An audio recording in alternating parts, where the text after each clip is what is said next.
Hi friends, എല്ലാവർക്കും ഗോല കിച്ചൻ്റെ പുതിയൊരു വീഡിയോയിലേക്ക് സ്വാഗതം. ഇന്ന് നമ്മൾ ഉണ്ടാക്കുന്നത് ലെമണും ഡേറ്റ്സും കൂടി ചേർത്തിട്ടുള്ള ഒരു പിക്കിളാണ്. ബിരിയാണിക്കും ഗീ റൈസിന് ഫ്രൈഡ് റൈസിനും ഒക്കെ എടുക്കാറുള്ള ലെമൺ ഡേറ്റ്സ് പിക്കിളാണ്. ഈ ഒരു പിക്കിള് വളരെ ടേസ്റ്റിയാണ് കേട്ടോ. അപ്പോൾ അതിന് വേണ്ടിയിട്ട് ഒരു 25 ലെമണാണ് ഞാനിവിടെ എടുത്തിരിക്കുന്നത്. അത്യാവശ്യം നല്ല വലിപ്പമുള്ളതാണ് കേട്ടോ. നന്നായിട്ട് പഴുത്ത ലെമൺ വേണം എടുക്കാനായിട്ട്. പച്ചയാണെങ്കിൽ കുറച്ചും കൂടി കയ്പുണ്ടാകും. അപ്പം അതുകൊണ്ട് നന്നായിട്ട് പഴുത്തത് തന്നെ എടുക്കാൻ നോക്കണേ. ലെമണിൻ്റെ കൂടെ നമുക്കിനി ചേർക്കാനുള്ള ഡേറ്റ്സ് ഒരു 50 എണ്ണം എടുത്തിട്ടുണ്ട് കേട്ടോ. അത്യാവശ്യം വലിപ്പമുണ്ട്. നമ്മുടെ ലെമണും അത്യാവശ്യം നല്ല വലിപ്പമുള്ളതായതുകൊണ്ട് ഡേറ്റ്സും അത്യാവശ്യം നല്ല വലിപ്പമുള്ളതാണ്. ഇത് ഞാൻ തിളപ്പിച്ചാറിയ വെള്ളത്തിലിട്ട് ഒരു 3 തവണ കഴുകിയെടുത്തതാണ് കേട്ടോ. ഡേറ്റ്സ് എപ്പോഴും ഉപയോഗിക്കുമ്പോൾ കഴുകിയിട്ട് വേണം ഉപയോഗിക്കാമെന്നാണ് നമ്മൾ വാങ്ങിക്കുന്ന പാക്കറ്റിൻ്റെ പുറത്ത് തന്നെ അവർ പറയുന്നുണ്ട് കേട്ടോ. അപ്പോൾ നിങ്ങൾ കഴുകിയിട്ട് മാത്രം എടുക്കുക. കഴുകുമ്പോൾ അതിൽ അഴുക്കൊക്കെ ഉണ്ട് കേട്ടോ. കഴുകി ഇതുപോലെ എടുത്ത് വെച്ചാൽ മതി. അപ്പോൾ നന്നായിട്ട് വെള്ളമൊക്കെ പോവും. നമുക്ക് ഈ ഈന്തപ്പഴം ഒന്ന് കുരു കളഞ്ഞിട്ടെടുക്കണം. കുരു കളഞ്ഞതിന് ശേഷം 2ആക്കിയോ 3ആക്കിയോ 4ആക്കിയോ കട്ട് ചെയ്തെടുക്കാം കേട്ടോ. അത് നമ്മുടെ ഈന്തപ്പഴത്തിൻ്റെ വലുപ്പത്തിനനുസരിച്ച് കട്ട് ചെയ്ത് കൊടുത്താൽ മതിയേ. ഇതുപോലെ കട്ട് ചെയ്തെടുക്കണേ. ചില ഈന്തപ്പഴത്തിൻ്റെ അകത്ത് പുഴുവൊക്കെ ഉണ്ടാകും കേട്ടോ. അപ്പോൾ അത് നോക്കിയിട്ട് വേണേ എടുക്കാനായിട്ട്. ഇനി വട്ടത്തിൽ കട്ട് ചെയ്യണേ അങ്ങനെ ചെയ്തോളുക, അതൊക്കെ നമ്മുടെ ഇഷ്ടമേ. ഇതുപോലെ ബാക്കിയുള്ള എല്ലാ ഈന്തപ്പഴവും നമുക്ക് കുരു കളഞ്ഞ് കട്ട് ചെയ്തെടുക്കാം. ഒരു ഈന്തപ്പഴം 3 പീസായിട്ട് കട്ട് ചെയ്തെടുക്കുവാണ്. ഈന്തപ്പഴം എടുത്തിരിക്കുന്നത് 50 എണ്ണമാണ്. ചെറുതും വലുതും ഒക്കെ ആയതുകൊണ്ടാണ് കേട്ടോ. തീരെ ചെറുതാണെങ്കിൽ 60 എണ്ണം എടുക്കണേ. ഇതുപോലെ നമുക്ക് ബാക്കിയുള്ള എല്ലാ ഈന്തപ്പഴവും കുരുവൊക്കെ കളഞ്ഞെടുക്കാം. ഡേറ്റ്സ് എല്ലാം കട്ട് ചെയ്തെടുത്തിട്ടുണ്ട്. ഞാനിവിടെ 3 പീസായിട്ടാണ് കേട്ടോ കട്ട് ചെയ്തിരിക്കുന്നത്. തീരെ അങ്ങോട്ട് ചെറുതാക്കിയില്ല. നമ്മൾ അച്ചാറിടുന്ന സമയത്ത് ഇത് നന്നായിട്ട് വെന്തിട്ട് അത് നല്ല കുറുകിയൊക്കെ വരും കേട്ടോ. അപ്പം കുറച്ചൊക്കെ അങ്ങോട്ട് അലുത്തൊക്കെ വരും. അതുകൊണ്ട് തീരെ ചെറുതാക്കരുത്. ഒരു മീഡിയം സൈസിൽ കട്ട് ചെയ്തെടുക്കുക കേട്ടോ. നല്ല കട്ടിയുള്ള ഈന്തപ്പഴമാണെങ്കിൽ അതിലൊരു 2 ടേബിൾ സ്പൂൺ വിനേഗർ ചേർത്തിട്ട് ഒന്ന് മിക്സ് ചെയ്തിട്ട് അടച്ചു വെക്കുക. ഒരു അരമണിക്കൂർ കഴിയുമ്പോഴേക്കും അത്യാവശ്യം നന്നായിട്ട് സോഫ്റ്റായിട്ട് വരുവേ. നമ്മുടെ നാരങ്ങയൊന്ന് നല്ല ചൂടുവെള്ളത്തിലിട്ടിട്ട് നമുക്ക് കോരിയെടുക്കണം. അതിന് വേണ്ടിയിട്ട് ഞാനിവിടെ ഒരു വലിയ പാത്രത്തിൽ വെള്ളം വെച്ചിട്ടുണ്ട് കേട്ടോ. നന്നായിട്ട് ചൂടാകാൻ തുടങ്ങിയിട്ടുണ്ട് വെള്ളമേ. ഇതിലേക്ക് നമ്മൾ എടുത്തു വെച്ചിരിക്കുന്ന നാരങ്ങ ചേർത്ത് കൊടുക്കാം. നാരങ്ങ പൊട്ടിപ്പോകരുത്. കാരണം ഇട്ട് കഴിഞ്ഞാൽ ഒരു 2-3 മിനിറ്റിനുള്ളിൽ തന്നെ നമുക്കിത് കോരിയെടുക്കാനുള്ളതാണ്. അതുകൊണ്ട് നാരങ്ങ ഇട്ട് കുറേ സമയം വെക്കാൻ പാടില്ല കേട്ടോ. വെള്ളം നന്നായിട്ട് ചൂടായി കഴിഞ്ഞതിന് ശേഷം മാത്രം നാരങ്ങ ചേർത്ത് കൊടുത്താൽ മതിയേ. നമ്മുടെ നാരങ്ങയുടെ പുറം ഭാഗമൊക്കെ നല്ല സോഫ്റ്റായിട്ട് വരാൻ വേണ്ടിയിട്ടാണ്. നാരങ്ങ അങ്ങ് പൊട്ടിപ്പോയി കഴിഞ്ഞ് കഴിഞ്ഞാൽ അതിൻ്റെ അകത്തെ ജ്യൂസൊക്കെ അങ്ങ് പോകും. നാരങ്ങ ഇട്ട് കഴിഞ്ഞതിന് ശേഷം ഇതുപോലെ ഒന്ന് ഇളക്കി കൊടുക്കണം. ഒരു ഭാഗം തന്നെ ഇരുന്ന് കഴിഞ്ഞാൽ അവിടെ പെട്ടെന്ന് അങ്ങ് പൊട്ടിപ്പോകും. ഒരു 3 മിനിറ്റ് ആയിട്ടുണ്ട് കേട്ടോ. ഇനി ഇടണ്ട, നമുക്ക് പെട്ടെന്ന് കോരിയെടുക്കാവേ. അതല്ലെങ്കിൽ നാരങ്ങ പൊട്ടിപ്പോവും. ഇതുപോലെ ഒരു പാത്രത്തിൽ ഒന്നെങ്കിൽ കോട്ടൺ ഇടുക അല്ലെങ്കിൽ ടിഷ്യൂ പേപ്പർ ഇടുക. എന്നിട്ട് അതിലേക്ക് നാരങ്ങ കോരിയെടുത്താൽ മതി. വെള്ളം നന്നായിട്ട് തിളച്ച് കഴിയുമ്പം ഇതുപോലെ വെള്ളത്തിൽ നിന്നും ചെറിയ ചെറിയ കുമിളകൾ പോലെ കാണും. ആ സമയമാകുമ്പോഴത്തേനും പെട്ടെന്ന് കോരിയെടുക്കണം. നാരങ്ങ ഒന്ന് പിടിച്ച് നോക്കിയാൽ മതി കേട്ടോ. അന്നേരം നമുക്ക് നല്ല സോഫ്റ്റായിട്ടിരിക്കും. ഇത് അവസാനം കോരിയ നാരങ്ങയാണ്. അന്നത്തേനും ചെറുതായിട്ടൊന്ന് പൊട്ടി വന്നിട്ടുണ്ട്. 2 മിനിറ്റ് കൊണ്ടാവും കേട്ടോ. നാരങ്ങ നന്നായിട്ട് തണുത്ത് കഴിഞ്ഞതിന് ശേഷം വെള്ളമെല്ലാം നന്നായിട്ട് തുടച്ച് കളഞ്ഞതിന് ശേഷം മാത്രം കട്ട് ചെയ്തെടുക്കാവേ. നമ്മൾ നാരങ്ങ കട്ട് ചെയ്യുന്ന സമയത്ത് ഇതിൻ്റെ ഉള്ളിൽ നിന്ന് നാരങ്ങാനീര് പുറത്തോട്ട് വരുന്നുണ്ട്. നാരങ്ങാനീരൊന്നും ഒട്ടും കളയല്ലേ. ഇത് കണ്ടോ, ഇത്രയും ജ്യൂസ് വന്നിട്ടുണ്ട്. ഇതിൻ്റെ കുരു പറ്റുന്ന അത്രയും കളയാൻ നോക്കണം. കുരു കിടന്നാൽ കയ്പുണ്ടാകും കേട്ടോ. അപ്പം കുരു ഇതുപോലെ ഒന്ന് കളഞ്ഞാൽ മതി. കട്ട് ചെയ്യുന്ന സമയത്ത് അങ്ങ് കളഞ്ഞാൽ മതിയേ. ഒരു ലെമൺ എത്ര പീസാണോ വേണ്ടത് അതനുസരിച്ച് കട്ട് ചെയ്തെടുക്കുക. ഇത് വലിയ നാരങ്ങ ആയതുകൊണ്ടാണ് കേട്ടോ ഞാൻ ഇത്രയും പീസാക്കുന്നത്. നിങ്ങളുടെ കയ്യിലിരിക്കുന്ന നാരങ്ങയുടെ വലിപ്പത്തിനനുസരിച്ച് പീസിൻ്റെ എണ്ണത്തിലൊക്കെ വ്യത്യാസം വരുത്തിക്കൊള്ളുക. നാരങ്ങയുടെ കുരു നമുക്ക് ആവശ്യമില്ല, അത് കളയാനുള്ളതാണ്. ജ്യൂസൊന്നും ഒട്ടും കളയാതെ ഇതുപോലെ ബാക്കിയുള്ള എല്ലാ നാരങ്ങയും നമുക്ക് കട്ട് ചെയ്തെടുക്കാം. നമ്മുടെ നാരങ്ങയെല്ലാം ഇവിടെ കട്ട് ചെയ്തെടുത്തിട്ടുണ്ട്. ഇതിലേക്ക് ഞാൻ 6 ടേബിൾ സ്പൂൺ ഉപ്പ് ചേർക്കുന്നുണ്ട്. 6 ടേബിൾ സ്പൂൺ ഉപ്പ് അധികമല്ല കേട്ടോ. ഉപ്പ് ചേർത്ത് കഴിയുമ്പം നാരങ്ങ ജ്യൂസും എല്ലാം കൂടി ആകുമ്പോഴത്തേനും നന്നായിട്ട് നാരങ്ങയിലെ ജ്യൂസും കൂടി ഇറങ്ങും കേട്ടോ. 6 ടേബിൾ സ്പൂൺ ഉപ്പ് അധികമൊന്നുമല്ല. നമ്മൾ അച്ചാറിൽ അത്യാവശ്യം ഉപ്പും എരിവും പുളി എല്ലാം വേണ്ടതാണ്. നാരങ്ങയിലെ ജ്യൂസ് തന്നെ ഇത്രയും ഇറങ്ങിയിട്ടുണ്ട്. ചില നാരങ്ങയ്ക്ക് നല്ല ജ്യൂസ് ഉണ്ടാകും കേട്ടോ, ചില നാരങ്ങയ്ക്ക് അധികം ജ്യൂസ് ഉണ്ടാവത്തില്ല.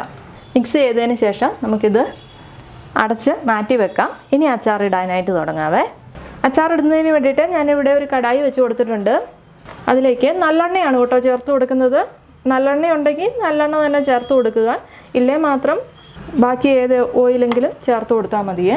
അച്ചാറിലേക്ക് എണ്ണ ചേർക്കുമ്പം കുറച്ചധികം ചേർത്ത് കൊടുക്കണം, എന്നാൽ മാത്രമേ അച്ചാർ കൂടുതൽ നാൾ കേടാകാതെ ഇരിക്കാനൊക്കെ നല്ലതാണ്. ഞാനിവിടെ ഒരു 3/4 കപ്പ് നല്ലെണ്ണയാണ് കേട്ടോ ചേർത്തിരിക്കുന്നത്. എണ്ണ നല്ലതുപോലെ ചൂടായി കഴിയുമ്പം 1.5 ടീസ്പൂൺ കടുക് ചേർത്ത് കൊടുക്കുന്നുണ്ട്. കടുക് പൊട്ടുന്ന സമയത്ത് ലോ ഫ്ലെയിമിൽ വെച്ച് കൊടുക്കണേ. കടുക് പൊട്ടി കഴിയുമ്പോഴേക്കും 4 പച്ചമുളക് അരിഞ്ഞത്, 2 ടേബിൾ സ്പൂൺ ഇഞ്ചി, 4 ടേബിൾ സ്പൂൺ വെളുത്തുള്ളി ചെറുതായിട്ട് അരിഞ്ഞതാണ്, ഇത്രയും ചേർത്ത് കൊടുക്കുകയാണ്. ഇതിലേക്ക് ഇനി കറിവേപ്പില ചേർത്ത് കൊടുക്കണം. ഞാൻ ഇത്രയും കറിവേപ്പില ചേർത്ത് കൊടുക്കുന്നുണ്ട്. കറിവേപ്പിലയുടെ അളവൊക്കെ നമ്മുടെ ഇഷ്ടത്തിനനുസരിച്ച് മാറ്റം വരുത്തിക്കൊള്ളുക. 4-5 തണ്ട് ചേർത്ത് കൊടുത്തോളുക കേട്ടോ. കറിവേപ്പിലയും കൂടി ചേർത്തിട്ട് ഇളക്കി കൊടുക്കണേ. ആ കറിവേപ്പിലയൊക്കെ ഒന്ന് മൊരിഞ്ഞു വരട്ടെ. ആ സമയമാകുമ്പോഴേക്കും ഇഞ്ചിയും വെളുത്തുള്ളിയും പച്ചമുളകും കൂടി മൊരിഞ്ഞു വരും. കരിഞ്ഞു പോകാതെ നോക്കണം. ലോ ഫ്ലെയിമിൽ വെച്ച് കൊടുത്താൽ മതി. ഞാനിവിടെ വറുത്ത് പൊടിച്ച ഉലുവാപ്പൊടിയാണ് കേട്ടോ ചേർക്കുന്നത്. മാക്സിമം ഉലുവാപ്പൊടി തന്നെ ചേർക്കാൻ നോക്കണേ, അതും വറുത്ത് പൊടിച്ചിട്ട് തന്നെ. അല്ലാതെ മുഴുവനായിട്ടുള്ള ഉലുവയാണ് ചേർക്കുന്നതെങ്കിൽ കടുക് പൊട്ടിക്കഴിയുമ്പോൾ ഒരു 3/4 ടീസ്പൂൺ മുഴുവനായിട്ടുള്ള ഉലുവ ചേർത്ത് കൊടുത്താൽ മതി. ഈ അച്ചാർ നമുക്ക് ചോറിൻ്റെ ഒന്നും കൂടെ കഴിക്കാൻ എനിക്ക് അത്ര താല്പര്യമില്ല കേട്ടോ. ചിലർക്ക് ഇഷ്ടമാണ് ചോറിൻ്റെയൊക്കെ കൂടെ കഴിക്കാൻ. പക്ഷെ ബിരിയാണിയുടെ കൂടെയും ഗീ റൈസിൻ്റെയും ഫ്രൈഡ് റൈസിൻ്റെയൊക്കെ കൂടെ സൂപ്പർ കോമ്പിനേഷനാണ് കേട്ടോ.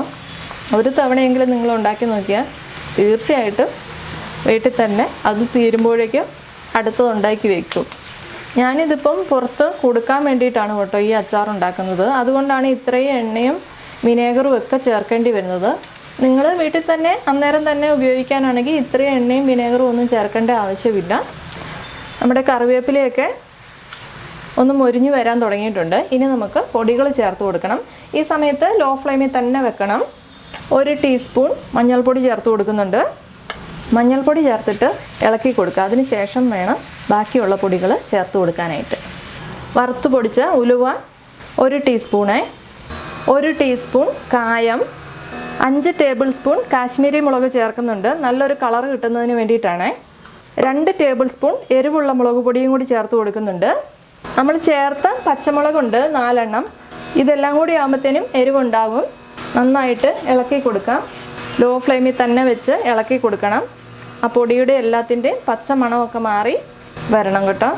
കാശ്മീരി മുളക് ചേർക്കുമ്പം ഒരു പച്ചക്കുത്തൽ കൂടുതലുണ്ടാവും. അപ്പോൾ അതനുസരിച്ച് ആ പൊടിയുടെ മണമൊക്കെ ഒന്ന് മാറുന്നോടം വരെ ഇളക്കി കൊടുക്കണേ. നമ്മൾ ചേർത്ത പച്ചമുളകിൻ്റെ എരിവും കൂടി ഉണ്ടാവും കേട്ടോ. അപ്പോൾ അതനുസരിച്ച് വേണം മുളക് ചേർത്ത് കൊടുക്കാനായിട്ട്. നന്നായിട്ട് ഇളക്കി കൊടുത്ത് ആ പൊടിയുടെ പച്ചമണമൊക്കെ മാറിയിട്ടുണ്ട്. ഇനി നമുക്കിതിലേക്ക് നമ്മൾ ആദ്യം കട്ട് ചെയ്ത് വെച്ചിരിക്കുന്ന നാരങ്ങ ചേർത്ത് കൊടുക്കണം. നാരങ്ങയിൽ നിന്നും നന്നായിട്ട് ജ്യൂസ് ഇറങ്ങിയിട്ടുണ്ട്, കണ്ടില്ലേ? ആ ഉപ്പും കൂടി ചേർത്ത് വെക്കുന്ന സമയത്ത് നല്ലതുപോലെ നാരങ്ങ നീര് ഇറങ്ങും കേട്ടോ. ഇത് നമുക്ക് ചേർത്ത് കൊടുക്കാവേ. ഉപ്പെല്ലാം നല്ലപോലെ ചേർത്ത് കൊടുത്തോളുക. ഉപ്പൊക്കെ നമുക്ക് ഈ അച്ചാറിന് ആവശ്യമാണ്. നല്ലതുപോലെ ഒന്ന് ഇളക്കി കൊടുക്കാം. നമ്മൾ വേറെ ഒട്ടും വെള്ളമൊന്നും ചേർത്തിട്ടില്ല. ആ നാരങ്ങയിലെ ജ്യൂസ് ഇറങ്ങിയതാണ് കേട്ടോ ഇതിൻ്റെ അകത്ത് കാണുന്നത്. ഒന്ന് നന്നായിട്ടൊന്ന് തിളച്ച് വരട്ടെ. ഈ സമയത്ത് ഇനി ഉപ്പോ കായത്തിൻ്റെ കുറവോ ഉലുവയുടെ കുറവോ എന്തെങ്കിലും ഉണ്ടെങ്കിൽ ഈ സമയത്ത് നിങ്ങൾ ചേർത്ത് കൊടുത്താൽ മതി. തിളച്ച് വരാൻ തുടങ്ങിയിട്ടുണ്ട്. ഈ അച്ചാർ ഇട്ട് കഴിഞ്ഞാൽ നമ്മൾ പെട്ടെന്ന് എടുത്ത് ഉപയോഗിക്കുമല്ലോ കേട്ടോ. ഏറ്റവും കുറഞ്ഞത് ഒരാഴ്ചയെങ്കിലും പുറത്ത് വെക്കണം. അതിന് ശേഷം വേണം എടുക്കാനായിട്ട്. എന്നാൽ മാത്രമേ ഈ ഈന്തപ്പഴവും നാരങ്ങയും എല്ലാം കൂടി നന്നായിട്ട് യോജിച്ച് നല്ല സോഫ്റ്റായിട്ട് നല്ല ടേസ്റ്റി ആയിട്ട് വരും കേട്ടോ. ഈ സമയത്ത് തന്നെ എടുത്തു കഴിഞ്ഞാൽ ഇതിന് കുറച്ച് ഉപ്പും പുളിയും കയ്പ്പും എല്ലാം തോന്നത്തുള്ളൂ. നന്നായിട്ട് തിളയ്ക്കാൻ തുടങ്ങിയിട്ടുണ്ട്. ഇതിലേക്ക് നമ്മുടെ ഷുഗറാണ് ചേർത്ത് കൊടുക്കുന്നത്. 1/2 കപ്പ് ഷുഗർ ചേർത്ത് കൊടുക്കുന്നുണ്ട്. ഷുഗറും ഇതുപോലെ തന്നെ ഈ ഒരു അച്ചാറിൽ വേണം. ഷുഗർ ചേർത്തതിന് ശേഷം ലോ ഫ്ലെയിമിലോട്ട് മാറ്റിയിട്ട് നമുക്ക് ഇളക്കി കൊടുക്കാവേ. മറ്റ് അച്ചാറുകളെ പോലെ അല്ല കേട്ടോ, ഈ ഒരു അച്ചാറിന് കുറച്ച് മധുരം കുറച്ച് കൂടുതലാണ്. കട്ട് ചെയ്ത് വെച്ചിരിക്കുന്ന ഡേറ്റ്സ് ചേർത്ത് കൊടുക്കാം. ഒന്ന് തിളച്ച് കഴിഞ്ഞതിന് ശേഷം മാത്രം ചേർത്ത് കൊടുത്താൽ മതി കേട്ടോ. ഡേറ്റ്സ് എല്ലാം ഒന്ന് നിരത്തി വെച്ച് കൊടുക്കാവേ. ഇതിലേക്ക് ഇനി വിനേഗർ ചേർത്ത് കൊടുക്കാം. തിളപ്പിച്ചാറിയ വിനേഗറാണ് ചേർത്ത് കൊടുക്കേണ്ടത്. ഞാൻ അത് എല്ലാ അച്ചാർ ഇടുന്ന സമയത്തും പറയാറുണ്ട് കേട്ടോ. 1.5 കപ്പ് വിനേഗർ ചേർത്ത് കൊടുക്കുന്നുണ്ട്. വിനേഗറും കൂടി ചേർത്ത് കഴിഞ്ഞതിന് ശേഷം ഒരു മീഡിയം ഫ്ലെയിമിൽ വെച്ച് കൊടുക്കാം. നന്നായിട്ട് ഇളക്കിയും കൊടുക്കണം. ഇനി നല്ലതുപോലെ ഒന്ന് തിളച്ച് വരട്ടെ. ആ വിനേഗറിലേക്കും നാരങ്ങ ജ്യൂസിലേക്കും കൂടി നമ്മുടെ നാരങ്ങയും ഡേറ്റ്സും എല്ലാം കൂടി താഴ്ത്തി വെച്ച് കൊടുക്കാവേ. നന്നായിട്ടൊന്ന് തിളച്ച് വരട്ടെ. തിളച്ച് വരാൻ തുടങ്ങിയിട്ടുണ്ട്. ഇതിപ്പോൾ കാണുന്ന സമയത്ത് ഒരുപാട് ചാറുണ്ടെന്ന് തോന്നും കേട്ടോ. തണുത്ത് കഴിയുമ്പോൾ നല്ല കുറുകിയിരിക്കുവേ. നന്നായിട്ടൊന്ന് തിളയ്ക്കട്ടെ. ഈ സമയത്ത് ഉപ്പൊക്കെ നോക്കുക. ഉപ്പൊക്കെ വേണമെങ്കിൽ ചേർത്ത് കൊടുക്കണം. അതുപോലെ തന്നെ മധുരവും നോക്കണം കേട്ടോ. മധുരവും കുറച്ചും കൂടി വേണമെങ്കിൽ ചേർത്ത് കൊടുക്കാം കേട്ടോ.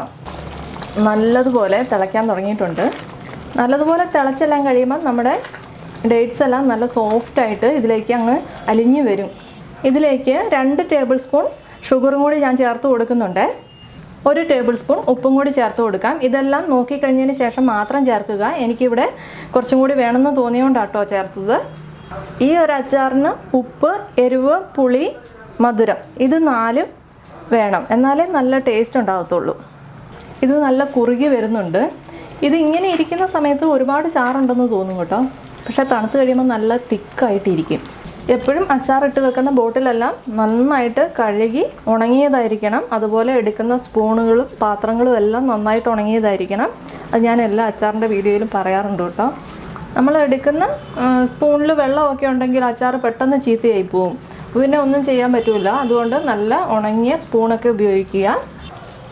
നമ്മളൊരു സ്പൂൺ ഇട്ടിട്ട് ഇങ്ങനെ നോക്കുന്ന സമയത്ത് ഈ സ്പൂണിൽ നന്നായിട്ട് ഇതുപോലെ പിടിക്കുന്നുണ്ടെങ്കിൽ ഇത് തണുത്ത് കഴിയുമ്പോൾ നന്നായിട്ട് കുറുകി വരും കേട്ടോ. അപ്പോൾ അതനുസരിച്ച് നമ്മൾ ഫ്ലെയിം ഓഫ് ചെയ്ത് കൊടുക്കണം. ഞാനിവിടെ ഫ്ലെയിമൊക്കെ ഓഫ് ചെയ്ത് കൊടുക്കുകയാണ്. റെസിപ്പി ഇഷ്ടപ്പെട്ടാൽ ലൈക്ക് ചെയ്യാനും കമൻറ്റ് ചെയ്യാനും ഒന്ന് സബ്സ്ക്രൈബ് ചെയ്ത് ഒന്ന് സപ്പോർട്ട് കൂടി ചെയ്യണേ. അപ്പോൾ മറ്റൊരു നല്ല റെസിപ്പിയുമായിട്ട് വീണ്ടും കാണാം. താങ്ക്